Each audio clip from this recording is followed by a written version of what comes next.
Kamal, it's Keir Starmer Day. Exciting. Of for course. For the Labour rights here, his big speech. A more optimistic tone again struck, like Rachel Reeves, the Chancellor, but is it enough? We will be bringing our analysis to the podcast a little later. And do stay with us for Ben Riley-Smith, our political editor, who's going to be bringing us the juicy gossip in all the private meetings that go on at conference. Love that. And the voters, do you remember them, Kamal? I do remember them. Yes, we asked the good people of Liverpool what they made of Labour so far, and crucially, which of the cabinet big beasts they recognised. And it's not all good news for poor old Labour. Welcome to the Daily Tea with me, Kamal Ahmed. And me, Camilla Tominey, live from the Labour Party conference in Liverpool. Camilla, you've just had an hour in the room with your favourite person, Sir Keir Starmer, the Prime Minister of this nation, the leader of the Labour Party. How are you feeling? Jaded. I Tired. really thought that was indeterminately boring. He speaks in the manner of somebody delivering a cancer diagnosis. It's quite patronising, it's quite repetitive, it's quite monotonous. And I don't mean to be cruel, because I do think that he is a decent person trying to do a good job. But there was no sort of va-va-voom at all. I thought it was lacking in energy.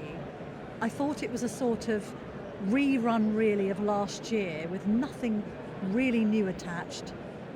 Where's the substance? Kamal, I mean, were you underwhelmed? Let's go through it. I think he had to do a number of things. He has two main audiences. The audience in the room, who are the Labour fan club, the MPs, the councillors, the Labour Party workers, and he has a public audience. And the suggestion was, before he spoke, there was going to be much more of an optimistic tone. I think net he didn't get there. He didn't get to that idea of optimism. I do think, though, and I was speaking to a cabinet member, and you spoke to lots of cabinet members, which we're going to hear a little bit later after we've gone through Keir Starmer's speech, that he did at least land. There is something about the values of Britain that are worth rediscovering in some way. That was his big message. But let's just go through the structure of the speech. Always at the beginning, there's a slight tickling of the erogenous zones. You have to do a job as Prime Minister. You are still leader of the party. They had a young student on at the beginning, a guy called Matthew Conway. He spoke about going to university and the experience he had had. Then they had the big video of their win and the bong when they won the election on July It was quite the upbeat 4th. at that point, That to be bit fair, yeah. sort of was winning. He spoke again about country first, party second. I thought he started, though, and I think this is to your point, in the wrong place. He started by warning the party and therefore the whole country about the hard yards ahead. So let's just hear a bit of his section on why the party couldn't simply ask for every Christmas present it wanted. And because we've started the hard yards of planning reform, because we're facing up to decisions ignored for years, because we're introducing new planning passports that will turbocharge house building in our inner cities, we can make the very same promise to other people at risk of homelessness, young care leavers, victims of domestic abuse. They will have the security they deserve. They will have a roof over their head because Britain belongs to them. I mean, he had to acknowledge, didn't he, Donegate to a certain extent. It was a kind of wry smile. It was saying, yeah, it's not always easy to be in government, which I think is something that Keir Starmer and his cabinet are fast appreciating. Also, I mean, we expect that rhetoric. The idea of populism and rejecting popularism is something that he said before. He also touched on that theme a little later on when he talked about the racists who had been involved in the riots. It's that rejection of reform, it's rejection of divisive politics. Having said that, as we've already discussed on the Daily Tea this week in Liverpool, Kamal, there is still division in his own party that he has to deal with. I think you're right. When he talks about populism, he doesn't just mean the populism of what might be described as the right. He also means the populism of the left, that they want everything. They want every trinket straight away. They don't like the winter fuel cuts. They don't like anything that is so they're not spending on every. They don't like anything that is not all about public investment, settle the public sector pay people more money, put more money into education, into NHS. So he's actually giving a warning not just a broader thing about populism. He's actually giving a warning to his. They're not the left of Labour, they're the comfort zone Labour. He's referring to the people that Thatcher referred to as, the socialists who expect you to just spend all of the public's purse until it runs out. Having said that, it was quite weird, wasn't it, for him to adopt a few conservative turns of phrase. He talked about quoting George Osborne and we're all in it together. And he said something else, didn't he, about how taking back control was a Labour construct, which I think Brexiteers particularly might find a little ironic from the king of Remain when he was in opposition. Let's move on to why he didn't go for the optimistic tone to the speech that many people had been arguing. They'd actually briefed out before the speech this end of the tunnel quote, and that this was going to be the optimistic position that the Prime Minister was going to strike. What I've realised, Camilla, he's not an optimistic person. No. He's a rather dour, hard-working guy who goes in, everything is tough, he has to fix things, you have to roll your sleeves up. And even with the light at the end of the tunnel quote, it was all delivered with the aplomb of a funeral director trying to organise a very sad event. But isn't that because he's a former lawyer and all he ever used to deal with is people's problems, and therefore maybe that means it's like, people who have to deal with people in pain all the time get quite negative about life. Maybe this is just a harking back to his past. It was interesting, I was speaking to leading Labour politician just outside the speech, and they have to be careful, Labour, that they don't tell the public that they are all victims. He kept telling people how tough it was for them and how awful they must all feel. And this Labour Party person said to me, I feel fine. Yes. Everything's okay. My life, there aren't rats running around the streets and babies aren't dying it's not like that. This is the broken Britain narrative that is also aping Farage in They need to move on from. It's too negative. At least it didn't have endless and endless attacks on the Conservatives. No, he had moved away a little that. bit from that. Rachel Reeves yesterday did a huge slew of stuff on the Tories, which I'm not sure still works. Yes. They've made the judgment, the public, on that, and they want to move on.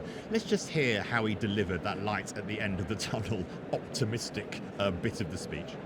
But deep down, I think you also know that our country does need a long-term plan, and that we can't turn back. The state of our country is real.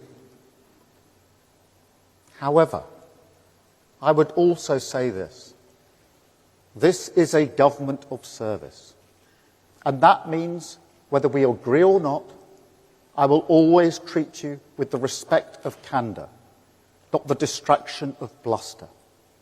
And the truth is that if we take tough, long-term decisions now, if we stick to the driving purpose behind everything we do, higher economic growth, so living standards rise in every community, our NHS facing the future, waiting lists at your hospital down, safer streets in your community, stronger borders, more opportunities for your children, clean British energy powering your home, then that light at the end of this tunnel, that Britain that belongs to you, we get there much more quickly. Look, his delivery is quieter than Rachel Reeves. It's less bombastic. It's more considered, perhaps. It's quite thoughtful in tone. I've been a bit negative in saying he sounds like a doctor delivering a cancer diagnosis, but that is it. It's funny, isn't it? We've spoken in the past about him not being a brilliant politician. It's slightly reminiscent of Rishi Sunak. It's a bit book at bedtime. It's a little bit Jackanory. I think it's deliberate. I think he deliberately had that tone. I think he did things the wrong way round, i.e. he did that fireside chat tone, but he left his personal stories until the end. Yeah. It's almost like we sat through Camilla, and I think it wasn't quite 90 minutes, but it felt like a 90-minute football match, where the first 87 minutes are a slightly tedious 0-0. Yeah. Backwards and forwards, not much happens, not many shots on goal. And then suddenly at the end, he attempts a bicycle kick. If there was a back of the net moment, and that might be being a little generous, I think Gary Neville, who's been here this week, might comment otherwise on this, but if there was a back of the net moment, it was him telling this joke about him and his family going to the Lake District and revisiting this house that he stayed in as a child. The owner of the house doesn't realise that he's the opposition leader at the time, and she says to him as they're all gazing out into the countryside, someone's nicking your car, and in fact it turns out to be a police officer. And that actually she would have preferred, if she'd known that he was a politician, to have pushed him down the stairs. Look, that was quite funny. It was quite light. It was like, oh, Keir Starmer in humour shock. But as you say, Kamal, it was weirdly structured right at the end. Why not soften the audience up a little bit at the beginning with a joke like that? He put the audience on defence by telling them what they were getting wrong at the beginning. The warmth didn't come till later, and you're right, it was the wrong way around. But then at the end, as I say, the last sort of 3 minutes of the game, when he got this lengthy standing ovation and he actually rode it. He attempted to do this slightly earlier in the speech and actually failed, but this time he kept speaking as the applause rose and as people stood up, talking about these are the things a Labour Party is going to do now that we are now back in charge of the country. And that, to me, one thing I recognise from that, and actually a realisation, this is not about Tony Blair for this party, where they are now. It's about Gordon Brown. And just as we discussed yesterday, Camilla, how close Rachel Reeves' I will build it speech was to Gordon Brown, this again, this ending moment, and I was speaking to a cabinet minister outside just before we came in here to record the podcast, he said again, Gordon Brown. And let's just hear how he rode that wave. I think this was the most successful part of the speech. And actually, if you're going to get anything right, make sure it's the last 2 minutes. People said we couldn't change the party, but we did. People said we wouldn't win across Britain, but we did. People say we can't deliver national renewal, but we can and we will. We will stabilise our economy, clear out the Tory rot, fix the foundation and deliver the mandate of change. A Britain built to last, built with respect, built with pride, because together we have shown that Britain belongs to you. Thank you, conference. We're setting off back for London tonight, but we'll be covering the vote tomorrow on the winter fuel allowance, which almost certainly the party leadership will lose. What's your takeaway, Camilla? We're sort of coming towards the end of day 2. It's been a significant moment. You could feel there has been almost, they haven't quite got into third gear, have they? No. They wanted this to be a big celebration, but actually it's been a conference which has been really filled with anxiety. They have realised that their Prime Minister has not grabbed the position of being in number 10 and really run with it. I think he's always struggled, and I think we got this from the speech, to change the way he operates and his tone between being head of the Crown Prosecution Service, which he reminded us of yet again in that speech. He really's got to drop that. From that to being leader of the opposition, and from being leader of the opposition to Prime Minister. That is the journey that he has found more difficult than many people in Labour would have hoped. Welcome back. Well, of course, this is all about, in the end, as politics is, about the voters. Indeed so. We thought, why don't we go and ask a few of them 2 questions. What do they think of Keir Starmer? And also, can they recognise anybody who's actually in the cabinet? Hello. We were wondering if you recognise any of these people here. No.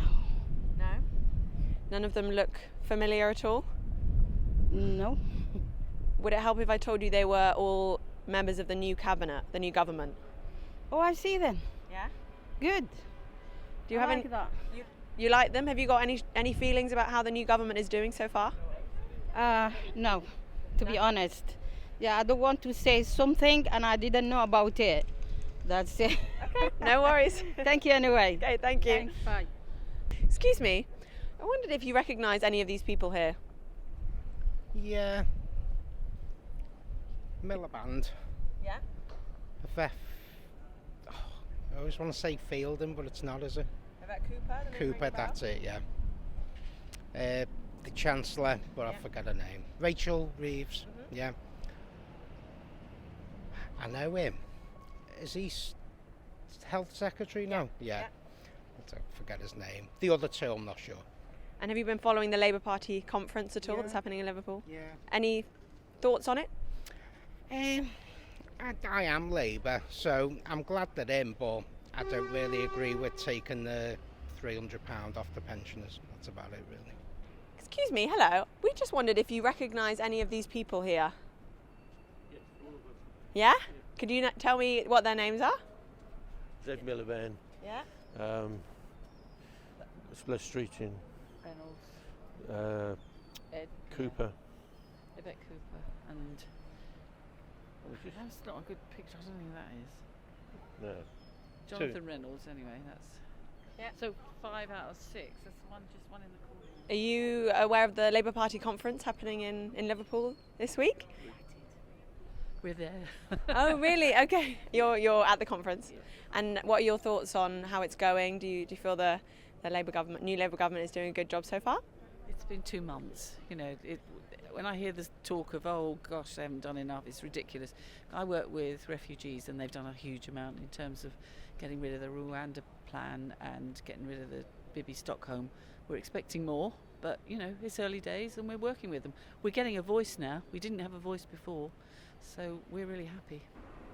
Excuse me, hello. We wondered if you recognise any of these people here. I'm your wrong target. I'm going to recognise all of those people. Have you just come from the conference? I'm a long-standing Labour Party member. Okay, yeah. well, we'd be interested to hear what you think actually about how they're doing so far. Yeah, I mean, I think it's an interesting conference. I've actually not been in the secure zone. I've been here meeting people outside, so I've not been in the conference venue. I think it's a good start. I think obviously it's tough for the Labour Party at the moment, the economic circumstances, etc. But I think it's a good start, and I'm looking forward to the leader's speech. You're not worried about things like Donor Gate or the winter fuel allowance kind of overshadowing what they're Donor Gate. Oh, Donor Gate. Those kind of things, which I think some would say are kind of overshadowing what the other things they're trying to do at this conference. So I actually support means testing the winter fuel allowance and have done for a long time. I think it could have been handled better.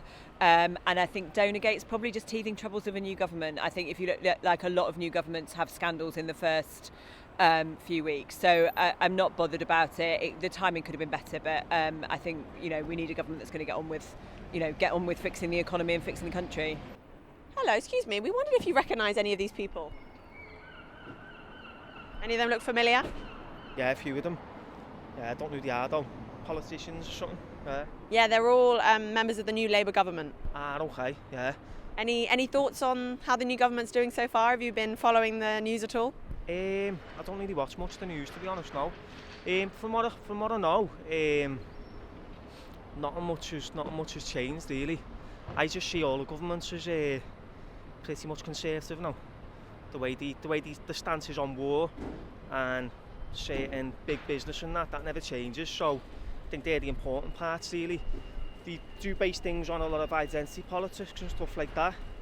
You see it in America as well, but I don't think they're the important parts really. I think possibly giving money back to the people, stopping going to endless wars. I think they're the important things that we should be looking at. So yeah, I don't notice any of them because I'm not really interested because I don't see things changing. Yeah. Thank you very much. Good to speak to you. So far, I'd say the average Liverpudlian does recognise at least a few members of the shadow cabinet, but there's a general negativity around the new government and none of them are particularly excited about talking about it. Generally, the only people who have anything good to say are people who have actually come or been at the Labour conference. I'm wondering if you recognise any of these people? Don't recognise you.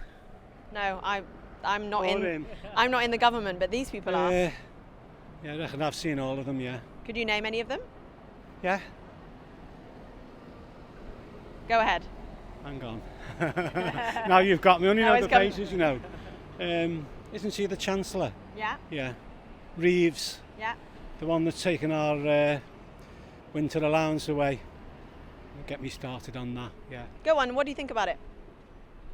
Well, she's robbing the pensioners, isn't she? Like myself, who we don't depend on it. I mean, we're not skint or anything, but it does help paying the bills, and you put more electricity and gas on in the winter. I mean, she should have aimed people that are earning the money, the top corporate people in this country who can afford to pay it. So yeah, I mean, they're debating it today, but isn't Starmer out the country today?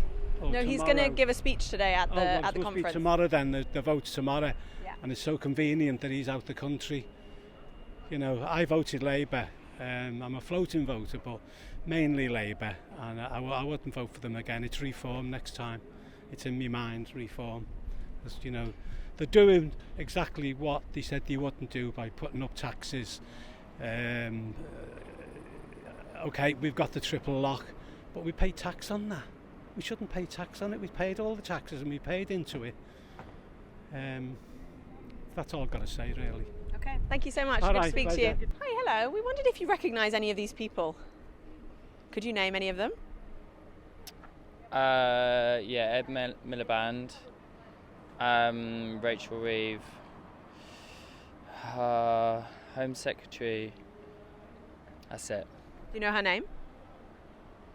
Cooper? Yeah, Yvette Cooper. Yvette Cooper, yeah. Do you have any thoughts on the new Labour government so far, how they're doing? Have you been following the news at all? To an extent. I mean, it was interesting. It felt like the least exciting landslide that we've ever had. And so it's kind of like, all right, let's see how you go. I don't know, there's not a huge amount of like enthusiasm, but I guess people would like some productive change. Yeah, I don't know. That's. But in terms of like how, like I've been witnessing, how I've been feeling about like their efforts. I don't know. I'm dismayed, but not that surprised about their stance on Gaza. I don't know. I to be honest, I'm more focused on the US election. It's just like it's just quite high octane. So I'll probably like slide back to what's going on. I did go past the conference earlier to see if I could see anyone, and I couldn't. But yeah, no, I'll be checking in to see like how it's going and what they're saying. Okay, yeah. Thank you very much. All Nice right. to meet you. Cheers. Do you recognise any of these people? No. No. Oh yeah. Could you name them? No. Go on. We'll need it into the microphone, please, if that's okay. Rogues Gallery. Say again? Rogues Gallery. What do you mean by that? Interesting. Good one. Yeah, could you name them? Yes. Rachel Reeves, Ed Miliband. Yvette Cooper. No, perhaps not every single one of them. Well, we've got those three anyway. Yeah, these are... Yeah, No, I know who that's this is. it. It's Health Secretary. What, West Streeting? Yeah. See, I know it's West Streeting. That's the West Yeah. Streeting one. But Yeah. not the others. Those two are a bit flaky on. They actually look quite similar, I think. in Do those they? Pictures. Yeah. And have you been following the new government at all? Do you have any feelings about how they're doing so far? The new government have started off and done some really good things, but they've done some stupid things as well. So I think it's a bit of a mixed start. What things are stupid and what are good? Well, politically, I think the withdrawal of the winter fuel allowance to pensioners is a crass bit of politics. So, whilst, pardon? And very badly Yeah, I mean, and communicated poorly, trying to blame the previous government for creating a black hole. But and it's economically illiterate in that if you're talking about £1.4 billion savings and a sort of in an economy that had a gross domestic product of 2.27 trillion in 2023, you're talking about 0.02% of that GDP, which is crazy. I mean, they try to show themselves to be strong. Following Tory fiscal rules only produces Tory policy. So, in that sense, I think they made a misstep. But on the positive side, yes, they have they are taking the railways back into control. They're talking about ensuring that councils have enough money to deliver, or at least have the ability to raise enough money to deliver. Angela Rayner spoke really well, I thought, on Sunday about the need for housing. And personally, I think people should have a safe and warm house as a human right. They're talking about stopping the ridiculousness that councils, if they build new properties at normal everyday cost, have to then sell them at a reduced rate if the occupants ask for it. That's just a ludicrous way to go forward when we're in a housing crisis. So yeah, they're doing some good things. They're talking about better rights for workers from day one, better protection for tenants, whilst also protecting those landlords that are really good. So loads of good stuff. I think the biggest problem is that the communications are not good, because those really good things are not being communicated, whereas the things like the winter fuel allowance are all over. Everybody's talking about it. They've got time to recover from it. I mean, it's in the first 2 months of the government, and they will have time to recover. But I think it's been disappointing for some people around that. But as my friend says, it's lots of good positive things as well. So I think overall the results are kind of what you might expect. So Rachel Reeves, Ed Miliband, Wes Streeting and Yvette Cooper got the most recognition. Steve Reed and Jonathan Reynolds still have a way to go, I think, to cut through with the public. As I said earlier, there's quite a lot of negativity around the new government, and the winter fuel allowance cut in particular has really cut through with people here in Liverpool. Great stuff from our producers John Cadigan and Lillian Fawcett there, speaking to people in the Liverpool One shopping centre. And I tell you what, Kamal, one good thing that has happened at this Labour conference, it's finally stopped raining. It has, which has cheered everyone up. The Prime Minister may not have done, but the weather certainly has. Things can only get wetter. No longer the case. We're live at the Labour Party conference in Liverpool with Ben Riley-Smith, the Telegraph's political editor, joining us on the Daily Tea. Ben, lovely to see you. For you, this is a useful exercise because you get to meet most of the cabinet with the editor, with the deputy, have intimate meetings to find out what really makes them tick. What would you say the mood is like, considering all of the rather difficult headlines they've had to endure during this period where they're meant to be together celebrating a Labour victory? I think grumbling is the word I'd use behind the scenes when you talk to some of these people. There should be a moment of elation, 10 weeks in, mammoth majority, straight political road ahead for 5 years. And actually there is some gnashing of teeth and grumbling and wringing of hands about the direction from Number 10 and their ability to control the narrative. Some of that is about tone. So one cabinet minister said to me, look, there's been too much gloom, we need more light. A lot of those early weeks have been about the terrible Tory inheritance, not enough about why we're going through this pain and where Starmer and Rachel Reeves want to take the country. And I think they've begun to address that in their speeches. But then also about why they can't grip control of the public conversation and this rolling row about donations and briefing inside Number 10. There's definitely frustration about that. It's interesting that they're getting sort of attacks from what might be described as sort of Blairite wing of the Labour Party, but they're also getting attacked from the unions. You were saying yesterday, Camilla, that the whole net zero push, we of course know that the winter fuel allowance has caused great criticism. Talking to the unions here, which are obviously very represented, Keir Starmer has fallen into a gap, which is he's not satisfying those who think he should be more optimistic, more in the centre ground, and neither has he satisfied those who think he should be more real Labour. And he doesn't seem to be speaking to either audience very well. Yeah, traditionally I think the Keir project has been very comfortable about the left kicking off. So in previous conferences they've deliberately provoked rows, trying to force through rule changes. The entire project is holding Corbyn and the left at arm's length and saying to the country, look, we are different to these guys. So they seem quite calm about the winter fuel rebellion. I think the one that will hurt them more privately is criticisms from their own camp. People in this, they are a copycat Blair project. It's change Labour compared to new Labour. They employ a lot of the same tactics about calming people on the economy and defence and so like. So I think when they hear people like Alistair Campbell, as he did on Tuesday morning, saying, I'm not sure strategically they're getting the comms right, that type of stuff, it will hurt him at the time, I think. When you meet with people like Keir Starmer and Rachel Reeves, considering the fact that Telegraph columnists particularly have been quite critical of the first 11 weeks of the Labour administration, how do they react to you?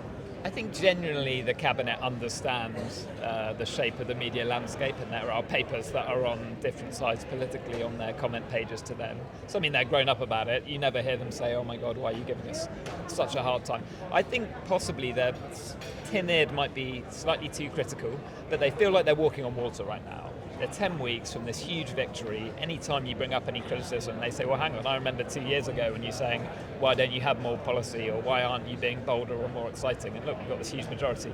So I think right now they think they are walking on water and they're not listening to criticism. But at some point that's going to change. I mean, you've seen Keir Starmer's approval ratings immediately plummeting down. What happens next spring if they can't keep on blaming the Tories because the voters are saying, okay, well, that was a while ago now, what are you guys doing?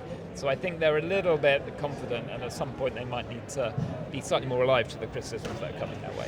And Keir Starmer's going to be leaving tonight to fly to New York and the United Nations General Assembly. On the agenda there's going to be the Middle East, a difficult area for the Labour government, particularly with David Lammy's announcements about some restrictions on arms sales to Israel. We had the heckling yesterday of Rachel Reeves. Also Ukraine and the use of Storm Shadow directly into Russian territory. So Keir Starmer has also struggled on the foreign aspects of policy making. What's he going to be trying to do there? And of course, don't forget, that's still the last day of the Labour Party conference. There's another day tomorrow, and I'm speaking to union officials here. They are furious that the vote on winter fuel, which is likely the Labour leadership will lose tomorrow in the conference, has been left till the last moment, also almost before they turn the lights out and start bringing down the kit at the back of the conference centre. Oh, that little union vote. They're spitting blood amongst the unions about how they've been dealt with. Just seems to be quite messy for Keir and Keir Starmer and how he handles all those different aspects of the role of being Prime Minister. Yeah, there's no doubt the unions are absolutely furious. The vote was meant to be on Monday, which would have been Rachel Reeves' speech day, would have overshadowed that. Starmer's allies pushed it back to Wednesday. Actually, today we published a story saying CWU, one of the unions pushing it, a huge number of their senior figures are going to a funeral on Wednesday. The Labour leadership knew about that, and they are absolutely incensed that they've moved the vote to Wednesday when all their senior figures are leaving conference for a prior engagement. They are accusing Number 10 of underhand tactics there. I think with the whole pensioner winter fuel situation, it kind of comes back to that idea that the Number 10 feel like they are so confident in their political position that they can take risks. But do you really want the Labour Party to be known for your first action in office was removing payments to poor pensioners? And okay, a lot of people in Westminster think that if you're a millionaire, you should be getting these payments. People who, 10 million of the 11 million people who are getting them are losing them. Some of these people on £13,000 a year are not going to be getting these payments. So these are Labour people who are hurting, and that row is not going to go away anytime soon. And the Foreign Affairs brief, Ben, I mean, there's a lot to do in UNGA. Well, it's fascinating talking to Number 10. When you move from opposition, it's just a couple of you around each shadow minister or your small team. I was talking to one of the members in Number 10 who said they just forgot when you're in government, so much of it for Keir Starmer is foreign policy. You've got to attend, he's going to the United Nations General Assembly this month. In the coming months, he's got the G20, he's got the Commonwealth meeting the other side of the world. It takes a huge amount of bandwidth and actually never gets that much discussion when you're in opposition. Storm Shadow debate is a really interesting one. I was in Kyiv with David Lammy last week, I think. I'm losing track of time. And we are, I think, carefully pushing the US to try and get into a position that allows the Ukrainians to fire long-range missiles into Russia. But I think the West is pressing Kyiv and saying, what is your strategy? Every time you get these moments where Zelensky very powerfully says, give me this piece of weapon or equipment, and then they get it, and then you move on to the next one and move on to the next one. Actually, I've detected here in the cabinet a bit of grumbling about this endless demand list from Ukraine, and at some point you'd say, okay, where are we going with this? What is your end game? Or map us out what the next year looks like. I think that's what Zelensky is doing in America, and there's a chance Keir might see Zelensky out there in New York. You're hearing a lot from what the cabinet think about how Keir Starmer is doing. He will also need to be aware of what his MPs who sit behind him in the House of Commons are thinking. Lots of them are new. I was at dinner last night with 4 new MPs. And although in the slightly more public part of the dinner, I had spoken about some of the criticisms we've made, Camilla, about how Keir Starmer has started. And a lot of them sort of discussed it and took the lines to take. They were quite positive. But they came up to me after the dinner and they said, you know what, Kamal, what you're saying we kind of agree with. He's got a lot of MPs he's got to keep happy, many of whom are already feeling that the promise that they came in on is not being fulfilled in these first few vital weeks. Are you hearing much from MPs about how they feel about how their leader is doing? I'm really surprised by this. There is this idea abroad that they've got the wrong leader and that he won't actually be able to be political enough to make the right decisions. I think one of the ironies of getting an absolutely massive parliamentary party is suddenly it becomes quite challenging from a party management point of view to keep them all on side, because as the months go by, some of these young thrusting new MPs will be seeing whether they get onto the government payroll. Do they become a PPS to one of the cabinet ministers? Do they get on the first rung of the ministerial ladder? And if after a couple of cycles you're not getting on, then you begin to grumble and you think, well, how do I build my profile and my career? Maybe I'll begin to champion a particular cause that is a headache for the leadership on the outside. So that's going to be a really tricky one to manage, actually, despite seemingly it being very easy to pass laws and win votes. I think the truth of it is a lot of these Labour MPs don't actually know each other. I was talking to one yesterday who actually said, I don't know a lot of my colleagues, and they were describing how the Commons Speaker, who suddenly has to know all the names and faces of these people, is kind of desperately asking his clerks in the Commons, who is that who I'm about to call, have they changed their hair, is that the right person? Because about half of these MPs were not MPs 3 months ago. It's the same for us as journalists. We're trying to understand them better, see who are the ones who are going to be the risers, the up-and-comers, and get to know them better. We're contemplating the end of the Labour conference. What one word, can we think of an adjective, Kamal and Ben, to sum up this conference? Anxious. Well, I'll go back to grumbling that I said earlier. Yeah, mixed feelings, I think. That's 2 words. Ben Riley-Smith, thank you very much indeed. You'll be joining us at the Tory Party conference in Birmingham from Sunday. The work never stops, Ben. We'll be here to cover it all. Thank you very much indeed for appearing on the Daily Tea again. Lovely to see you. Thank you, Ben. Thanks for having me. I think the mood of this conference is probably best summed up with a little bit of data to finish with. So we spoke at the beginning of the Daily Tea today about mixed feelings, and it's a bit of a mixed bag, the reaction to what's gone on here over the past few days in Liverpool. A YouGov poll reveals a quarter of Britons expected Labour to do well, but have been disappointed.